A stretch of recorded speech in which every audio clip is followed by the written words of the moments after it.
আসসালামু আলাইকুম, সবাইকে স্বাগতম।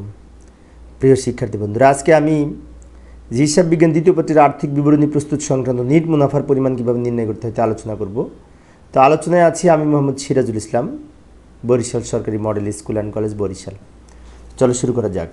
আচ্ছা, আমি একটু অঙ্কের মাধ্যমে উপস্থাপন করি। যে বাম দিকে একটি রেওয়ামিল উপস্থাপন করলাম, অনেক বড় একটি রেওয়ামিল, তাই না? অনেক তথ্য আছে এখানে, এবং ডান দিকে আবার অনেকগুলি সমন্বয়। সব কিছু এখানে বেশি বেশি দেওয়া আছে, তার কারণে একটা অঙ্ক শিখলে আমরা অনেক অঙ্কের সমাধান করতে পারবো, সেই জন্য আমি এই বড় অঙ্কটি উপস্থাপন করেছি। তো এইখানে এই তথ্যের আলোকে এই যে বাম দিকে তো রেওয়ামিল আর ডান দিকে যে উপরে সমন্বয়, এই রেওয়ামিল আর এই সমন্বয়গুলোর পরিপ্রেক্ষিতে এই প্রশ্নগুলোর উত্তর দিতে হবে। তো ক নম্বরে বলেছে মোট মুনাফার পরিমাণ নির্ণয় করো। তো মোট মুনাফার পরিমাণ কিন্তু পূর্বের ক্লাসে আমি আলোচনা করেছিলাম কীভাবে নির্ণয় করতে হয়। আজকে পূর্বের ক্লাসে যে মোট মুনাফাটি পেয়েছিলাম ওইটা ধরে আমরা নিট মুনাফার পরিমাণ নির্ণয় করব। তো যাই সমাধানের চেষ্টা করি। প্রথমে আমরা যে বাম দিকে ছক অঙ্কন করে নিলাম, নিট মুনাফার পরিমাণ নির্ণয়। ওই মোট মুনাফাটা আগে লিখে নিই উপরে, এখানে এই যে এটা 2,62,625। এটা কোথায় পেলাম? এটা আমরা পূর্বের ক্লাসে আমি এটি দেখিয়েছিলাম, সেখান থেকে নিয়ে আসলাম। আচ্ছা, এখান থেকে এবার পরিচালন ব্যয় বিয়োগ করব।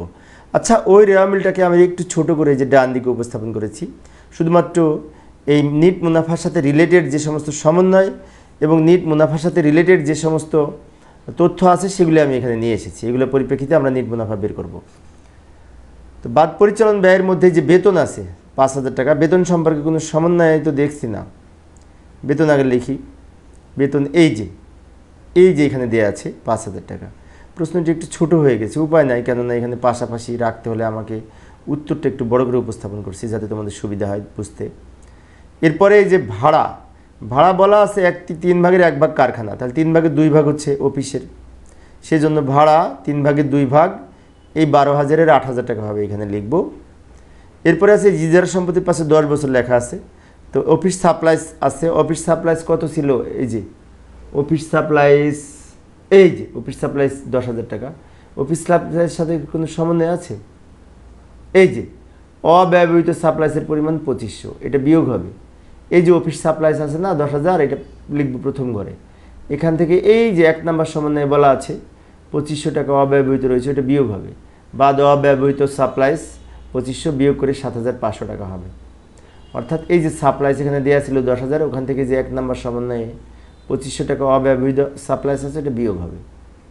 এরপরে আমরা লিখব ইজারা সম্পত্তির অবলম্বন। ইজারার অবলম্বন এই যে এখানে লেখা আছে, ইজারার পাশে ব্র্যাকেটে 10 বছর, তাহলে 60,000-কে 10 দিয়ে ভাগ করলে 6,000 টাকা হবে, এই মাঝের ঘরে লিখব, কারণ ইজারার কোনো সমন্বয় নাই। আচ্ছা, এরপরে এই যে অনাদায়ী পাওনা আছে। তো অনাদায়ী পাওনা সম্পর্কে অনেক গুরুত্বপূর্ণ তথ্য এই অঙ্কে আমি আলোচনা করব, অনেক কিছু আছে অনাদায়ী পাওনা সম্পর্কে। প্রথমে অনাদায়ী পাওনা লিখি, কত টাকা? এই যে 2,000 টাকা অনাদায়ী পাওনা, ওটা আগে লিখব প্রথম ঘরে। এর সাথে যোগ করব এই যে 4 নম্বর সমন্বয়টা পড়ি। এখন অনেকের মনে হতে পারে 1-এর পরে 4 কেন, তাই না? হ্যাঁ, 1-এর পরে 4 হবে কারণ ওই 3 নম্বর 2 নম্বর সমন্বয়টা এটার সাথে সম্পর্ক না, নিট ল্যাবের সাথে, সেজন্য ওগুলো আনি নাই। আমি নিয়ে এসেছি সমন্বয় সেই কটা যে কটা নিট ল্যাবের সাথে সম্পর্কিত। তো এখানে বলছে দেনাদারের 5,000 টাকা আদায়ের যোগ্য নয় বা অবলোপন করতে হবে, তো এর সাথে ওই 5,000 যোগ হবে, যোগ নতুন অনাদায়ী পাওনা এই যে 5,000 টাকা যেটা আদায়ের যোগ্য নয়, এইটা যোগ করে হলো নিচে লিখব 7,000 টাকা। আবার এইটার সাথে এই যে আরও বলেছে অবশিষ্ট দেনাদারের 5% অনাদায় পাওনা সঞ্চিতি ধার্য করতে হবে। তাহলে অবশিষ্ট দেনাদারের 5% অনাদায় পাওনা সঞ্চিতি যদি ধার্য করতে হয়, এবার আমাদের দেনাদার কত আছে দেখতে হবে। এই যে দেনাদার আছে এখানে এই 50,000 টাকা, 50,000। এই 50,000 থেকে 5,000 বিয়োগ করে যা থাকে তার উপরে 5% যদি হিসেব করি, যেটা হবে সেটার নাম হবে নতুন অনাদায় পাওনা সঞ্চিতি। এই যে 2,250 টাকা হবে। কিভাবে হলো? এই যে দেনাদারের উপরে ছিল না 50,000 টাকা, ওখান থেকে এই 5,000 বিয়োগ করে থাকে 45,000, তার উপরে 5% হবে 2,250 টাকা। এবার 7,000 আর 2,250 যোগ করে নিচে লিখব। নিচে কেন লিখলাম? আরেকটা আইটেম বিয়োগ হবে, এই যে এখানে দেওয়া আছে উপরে অনাদায়ী পাওনা সঞ্চিতি 3,000 না কত, হ্যাঁ 3,000 টাকা, ছোটো করে লেখা। এই 3,000 টাকা এখান থেকে বিয়োগ হবে, এবং ক্রেডিট দিকে যেটা থাকে সেটা কিন্তু পুরাতন, সেজন্য লিখব বাদ পুরাতন অনাদায়ী পাওনা সঞ্চিতি ওই 3,000 টাকা বিয়োগ করে 6,250 টাকা এইখানে হবে। আচ্ছা, এরপরে কি আছে? এই যে বিলম্বে পণ্য সরবরাহের ক্ষতিপূরণ, এটা লিখব, এটাও কিন্তু ব্যয়। বিলম্বে এই যে পণ্য সরবরাহের ক্ষতিপূরণ 6,500 টাকা, এটাও ব্যয়, এখানে লিখব। তারপর অডিট ফি 5,000 টাকা, এটাও এখানে লিখবে। এগুলো সমন্বয় নাই, তবে আসবাবপত্রের অবচয়টাকে লিখে নিই। এই যে আসবাবপত্রের অবচয়, এই শেষের সমন্বয়টি 8 নাম্বার। আসবাবপত্রের উপর 10% অবচয় ধরতে হবে। আসবাবপত্র কত টাকা ছিল? এই যে 65,000। 65,000 টাকার উপরে এই 10% যদি হিসেব করি 6,500 টাকা হবে আসবাবপত্রের অবচয়।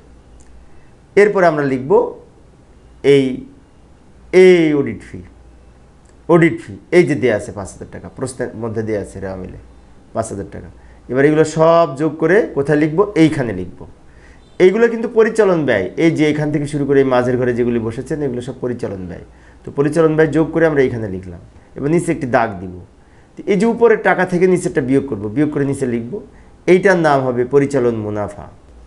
তো বিয়োগ করে যেটা পেলাম 2,11,875 টাকা, এইটার নাম হবে পরিচালন মুনাফা। পরিচালন মুনাফা। এখন এই পরিচালন মুনাফার সাথে আমরা অপরিচালন আয় থাকলে যোগ করব। অবশ্যই আছে, এই যে অনেকগুলি অপরিচালন আয় আছে, এগুলো যোগ করব। তারপরে অপরিচালন ব্যয় থাকলে বিয়োগ করব। যোগ বিয়োগ করে যেটা হবে ফাইনালি সেটা হচ্ছে নিট মুনাফা হবে। তো এই পেজে ধরবে না, আমি পরের পেজে যাচ্ছি। পরের পেজে যাই। এই যে ওই পরিচালন মুনাফাটা এখানে নিয়ে আসলাম, যেটি পেয়েছিলাম কিছুক্ষণ আগে, ওটা নিয়ে আসলাম। এর সাথে যোগ অপরিচালন আয় বা অন্যান্য আয়। এখন অপরিচালন আয়ের মধ্যে কি কি আছে? ক্রেডিট দিকে থাকবে অবশ্যই।